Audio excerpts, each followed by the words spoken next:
Di video kali ini saya akan mereview salah satu produk carrier dari Eiger, yaitu Eiger Excelsior kapasitas 75 plus 15 liter Black Borneo Series.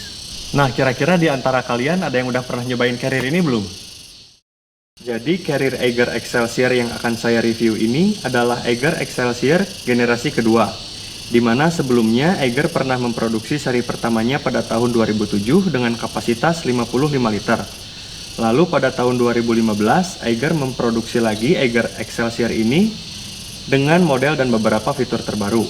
Carrier ini mempunyai kapasitas yang cukup besar, dengan total kapasitas maksimal 90 liter. Carrier ini mempunyai dimensi tinggi kurang lebih 83 cm, lebar 30 cm, dan panjang ke belakang 30 cm. Jadi carrier ini cocoklah buat kalian yang punya tinggi badan di atas 165 cm.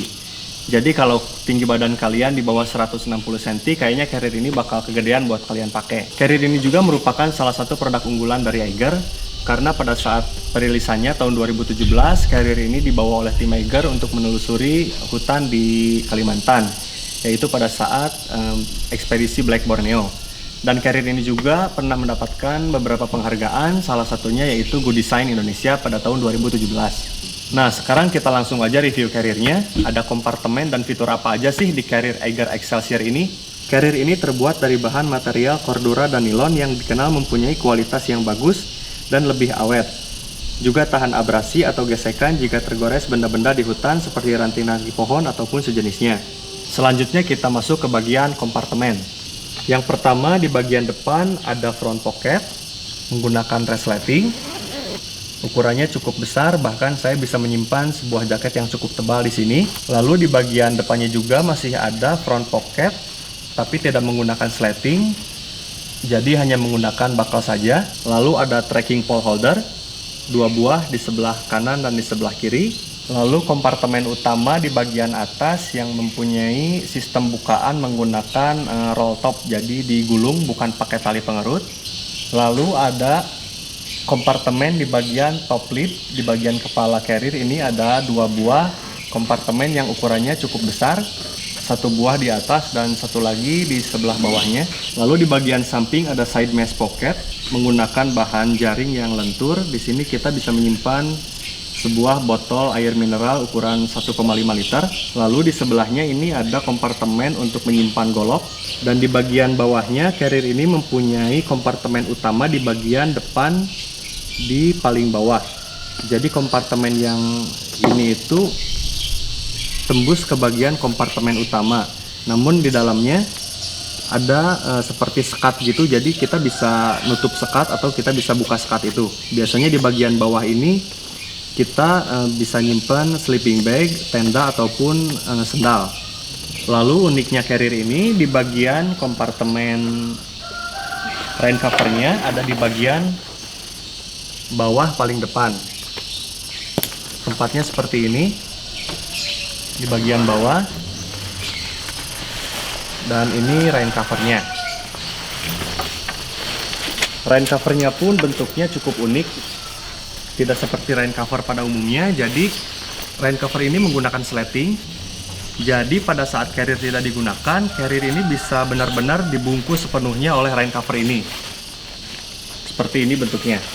Nah, selanjutnya kita lihat di bagian belakang atau back system carrier ini. Jadi carrier ini menggunakan teknologi Ergospino dual frame teknologi. Carrier ini dilengkapi dengan dual frame, yang satu di bagian tengah dan yang satu lagi di bagian samping berwarna kuning. Terbuat dari bahan aluminium yang ringan namun tetap kuat dan kokoh. Lalu di bagian busa belakangnya, di sini di shoulder pad, mempunyai busa yang cukup tebal dengan tekstur berongga seperti ini. Busanya cukup tebal. Lalu di bagian busa punggungnya, busanya juga cukup tebal. Dan yang paling tebal ini adalah busa di bagian bawah. Di bagian sini busanya tebal banget, nyaman banget di bagian punggung belakang. Jadi bisa mengurangi rasa sakit yang ada di punggung kita gitu ya, kalau carrier ini diisi dengan beban yang berat. Lalu carrier ini juga mempunyai hip belt pocket di sebelah kanan dan di sebelah kiri. Ada bakalnya juga, bakalnya cukup besar. Lalu di bagian shoulder padnya sudah dilengkapi dengan chest strap yang dilengkapi dengan peluit.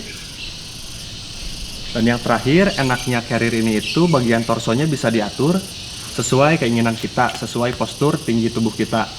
Di sini kita bisa lihat ada torso ukuran L, M, dan S. Untuk saya pribadi sih enaknya disetting torso S ya, karena carrier ini akan terasa lebih tinggi dan lebih nyaman ketika kita pakai. Selanjutnya, keunikan dari carrier ini yaitu di bagian top lidnya bisa dilepas menjadi tas kecil, dimana fungsinya yaitu bisa kita pakai saat kita mau summit. Jadi kita nggak perlu bawa tas yang lain lagi gitu, jadi kita tinggal copotin aja top lidnya, lalu kita pasang sebagai tas kecil di punggung kita. Nah, mungkin cukup sekian review singkat carrier ini dari saya. Sekarang kita langsung aja masuk ke bagian kesimpulan. Jadi kesimpulannya, menurut saya carrier ini mempunyai desain yang cukup bagus, cukup keren juga, dan jarang ada yang make sih kalau menurut saya.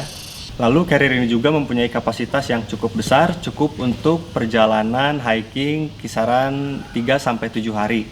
Tapi untuk perjalanan 2 hari pun menurut saya ini masih tetap worth it. Jadi kalian bisa bawa barang ataupun bawa logistik lebih banyak, bisa bawa makanan ataupun apalah untuk camping ceria kalian. Untuk back systemnya menurut saya carrier ini enak banget karena udah dilengkapi dengan beberapa busa yang cukup tebal, lalu sudah dilengkapi juga dengan dual frame, dan ada sedikit lengkungan di bagian back systemnya, jadi sirkulasi udara di punggung itu adem, nggak kerasa panas, dan mengurangi keringat berlebih di bagian punggung. Apalagi kan carrier ini itu torsonya bisa diatur sesuai keinginan kita. Dan untuk saya pribadi, saya lebih enak pakai torso di ukuran size karena carrier ini akan terasa lebih ringan sih, karena lebih tinggi ke atas gitu beratnya. Jadi beban beratnya itu kebagi ke atas gitu, nggak ke belakang semua. Nah, mungkin cukup sekian review dan kesimpulan singkat dari saya. Semoga video ini bisa memberikan informasi buat kalian yang masih bingung mau beli carrier ini atau enggak. Oke, akhir kata saya ucapkan terima kasih. Semoga video ini bermanfaat dan sampai jumpa di review carrier lainnya. Bye!